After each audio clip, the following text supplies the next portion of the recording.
Okay, dope. We are back with another Behind the Pads, Season 2, Episode 10. Mad shouts to DistroKid for sponsoring the channel for this month, and that is super dope. I'm super grateful, and I think it's amazing that they reach out to artists and creatives to sponsor videos and talk about their dope services. So, without further ado, let's get into the video. Today, I'm talking about why I chose to pursue streaming on Twitch versus YouTube. So, let's get it.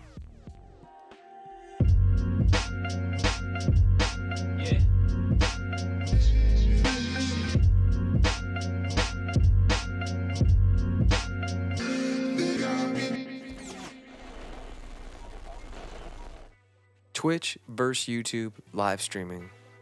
It's something I get asked so often, why I'm not streaming on YouTube or other platforms for that matter. And I think there are, a handful of reasons that I chose to go down the Twitch route. And it might not be right for you. This is just what works for me. And I think that's something you should keep in mind as well. I talk about it in a lot of my videos where if I'm talking about my setup or whatever it might be, know that it's what works for me. So the same might not work for you. But with that being said, first on the list of why I really love to stream on Twitch is the community aspect. It's different because it involves a lot of engagement, and there are a lot of these little weird functions and things you can do within the actual Twitch chat that no other streaming service offers, not that I know of at least. And please, in the comments below, let me know if I'm missing something on YouTube and you think I should be streaming there, one day a week or something. So yeah, with Twitch, the community aspect, it really revolves a lot around how you interact and engage with the chat. There are channel points where people can use channel points that are built up over time through watch time. So if you watch someone stream often, you might, spend an hour watching a stream every other day, and you'll start building up these channel points, and they're not money in any way. It's more just about having these fun, engaging little things you can do. So, for example, you can use, I forget what it is, like 300 channel points, and it just says hydrate, and it's the funny way to remind me to drink water and the chat, And then another one would be 15,000 channel points to FaceTime Munch. So Munch is a homie of mine. If you're unfamiliar, please go check his music out. I'll drop a link. Actually, there's a link to our Rare Sounds Spotify playlist below, so you can find all that down there. And he runs a company, Love Yourself Clothing.com. Really, really amazing MO. Love what they do. Love what he does. So big shouts to the homie. Gots to. So engagement within the chat, it's just something that I feel like doesn't quite exist the same way on YouTube. And, for me, I think that was really enticing in that way. Once I started to understand it a little bit more and how you can, you get to connect more with the people who are in the chat and within the community, and also with the person streaming. So, next up, support beyond tips. And what I mean by that is there's the whole super chat thing. And again, please let me know below if I'm missing something with YouTube streaming. But there's the super chat where, you can tip whatever amount of money you want, and your name goes at the top of the screen, or something like that, or at the top of the chat.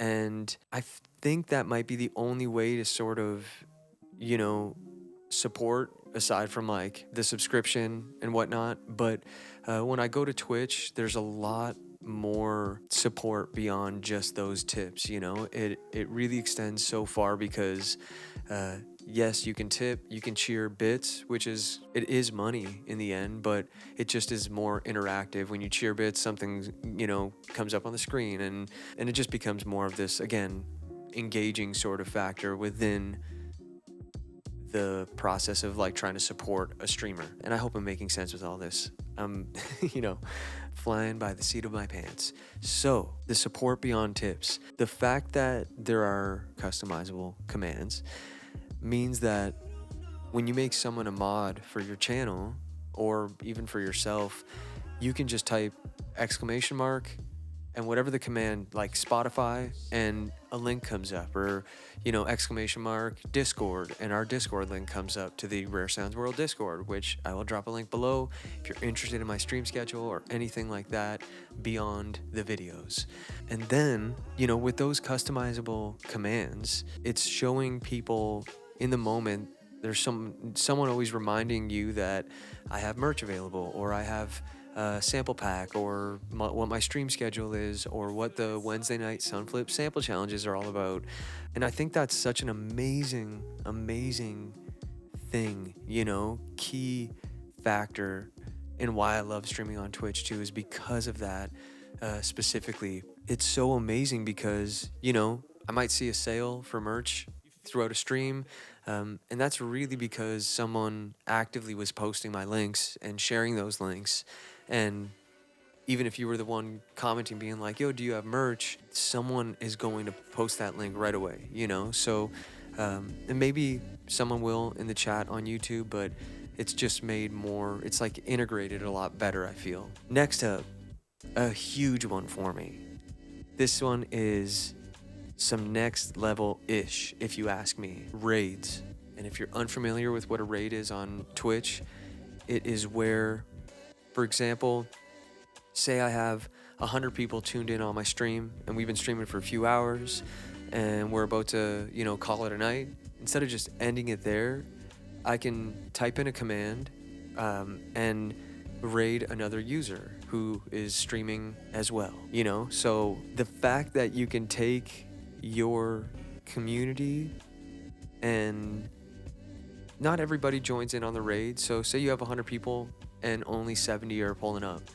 It's the fact that I can hit up one of the homies, or I can see if someone else is streaming who doesn't have a lot of viewers, but you're able to pass that off in a way, you know? And it's this really, the community feel of it is, again, it's like just different than anything I've experienced before within the live streaming world. So I feel like, yeah, I definitely feel like raids were a huge, you know, reason that I was like, my mind was blown when I learned about that, because it kind of feels like a show, you know, like we're able to do these monthly, at the end of every month, the last Friday of every month, the whole Rare Sounds World crew plus a feature.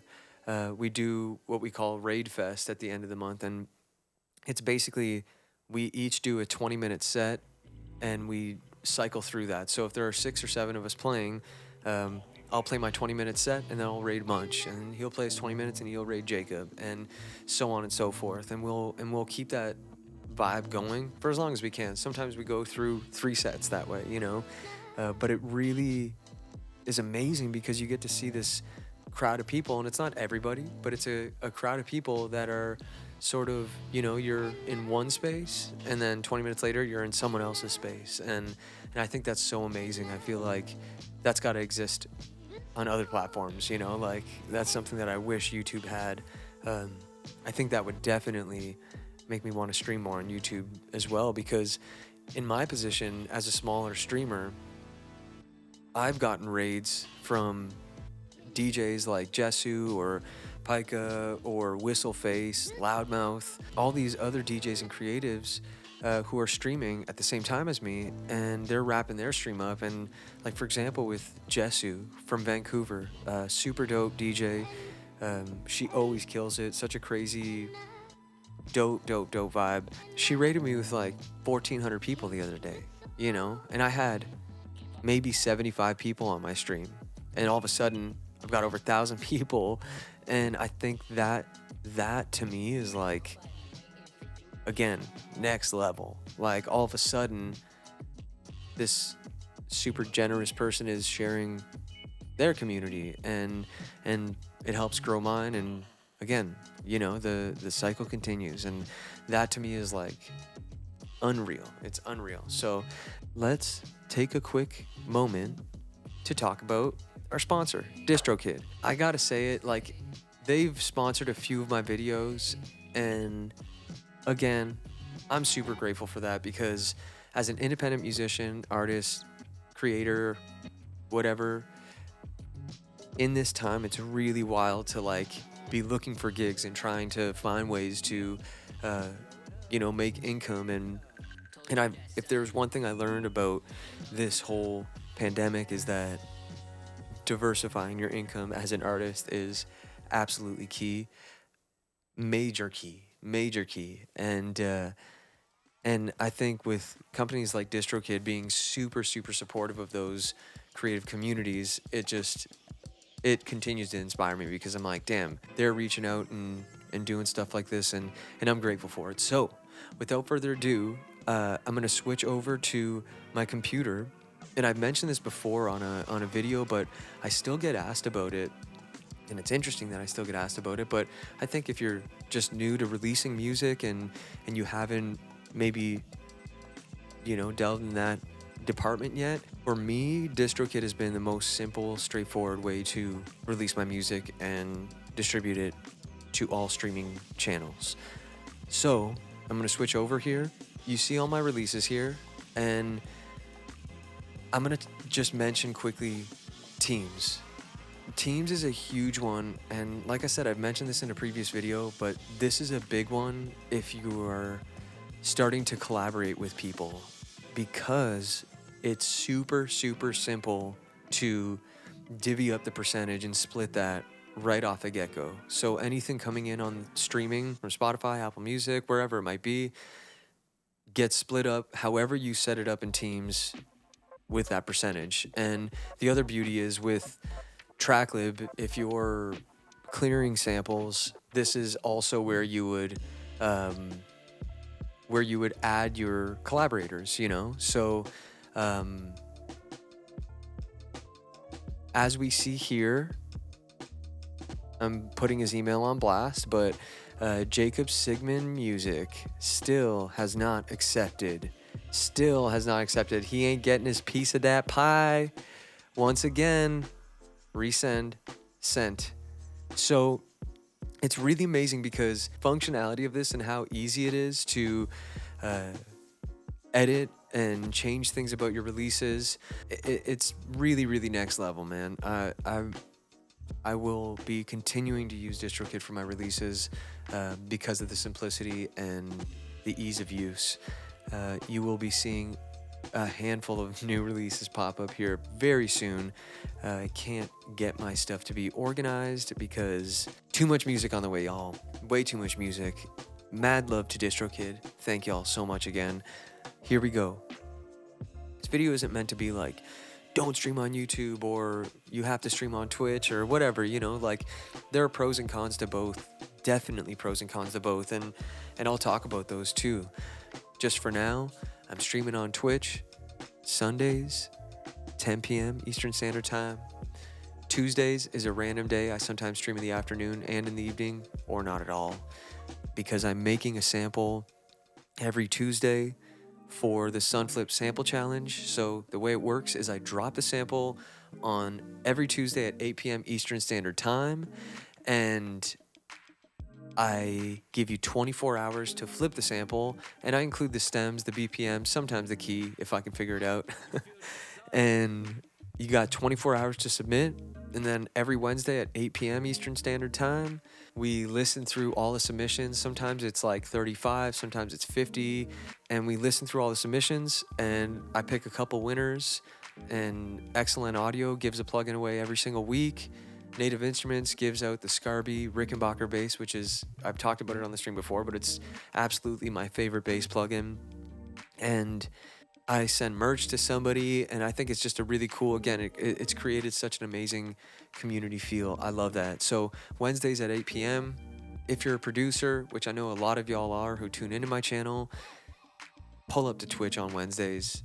It's amazing. The amount of support and just encouragement and kindness that exists on those nights it truly amazes me every time. So I'm really grateful for that. Quickly, before I wrap the video up, I just want to talk about a couple cons about streaming on Twitch. One thing that really bugs me that I wish, I wish Twitch and YouTube could take each other's ideas and integrate them all. Because one of the major things that Twitch does not have is discoverability. It is, unless you're getting rated, it's really hard to, build your channel. And if you've ever watched any other Twitch streamers, Alpha Gaming, that dude, yes, he's a gamer and kind of a different path as far as streaming goes, but has a ton of amazing insight and tips on how to build your Twitch channel. And I've watched many of those videos, and he's mentioned this many times, but that discoverability factor, if it was more like YouTube's, then it would make sense to stream 5 days a week or something, because your 5 viewers might become 10, and that 10 might become 20 over time. Right now, I might see a couple new followers throughout a stream, but you have to have your viewership and the followers coming from other places. You can't just rely on Twitch entirely. Raids are amazing for that, because yes, you can get raided by someone with a lot of viewers, but again, you can't count on that. If you're trying to build your channel all the time, then the places I've been slacking is these YouTube videos, which are so important because it reminds people that, hey, I stream on Twitch 4 days a week. So, with that being said, I wish that YouTube had some of those similar integrations and, sort of engagement factors that Twitch had. I wish that Twitch had the discoverability that YouTube has. In a perfect world, that would be amazing, but that is not the case. So, that's where I'm going to end that off. I'm going to be making a ton more videos talking about this stuff because I really do get asked a lot about it. I don't want to deviate too much from the music on my channel, but some of these upcoming videos might be more informative, I should say. I'm going to play a beat here quick that I made on my Sunflip sample challenge. Wednesdays, 8 p.m. I drop the sample on Tuesdays at 8 p.m. Eastern Standard Time. Please pull up if you're a producer. Pull up next week. Like I said, dropping the sample on Tuesday. Pull up on Wednesday. We listen through it all. Beginners to advanced, it doesn't matter. The amount of support that people get and the encouragement is so worth pulling up for. We listen back, and my favorite track of the night was by one of our, one of the OG Twitch followers of mine, Czar. She wasn't a producer at all leading up to this whole thing, but has some musical background. And instead of flipping the sample, she recreated it with her vocals and using some of the stems. And I was like, I gotta flip this. So at the end of the night, I ended up flipping the sample that she flipped of my sample and making it into a beat. So it's not quite finished yet. I'm sending it off today for some bass, but I figured I might give y'all a preview. And it goes a little like this. Let's see if I can play the sample out first. Keep on shining, sun, 'cause it's your day. Beautiful. Keep on shining,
Okay.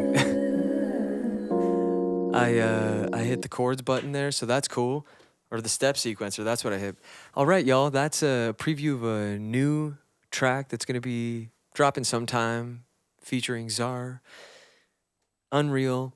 I'm super, super excited about that, and I'm so hyped to be posting videos on YouTube again, y'all. I'll be doing a beat breakdown next week for Behind the Pads Season 2, Episode 11. Stay tuned, y'all. Thank you so much for the support. If you feel like catching a stream Friday night at 10 p.m. Eastern Standard Time, I'll be streaming again. Let me know in the comments below if I'm missing stuff from YouTube and if I should be investing more time into streaming on YouTube. I'm all ears for that stuff. If you've got any suggestions or things you're curious about knowing about my setup or regarding how I do things, let me know in the comments below. I'll do my best to talk about it in another video or maybe make a whole video about it. So until next time, y'all, peace and love.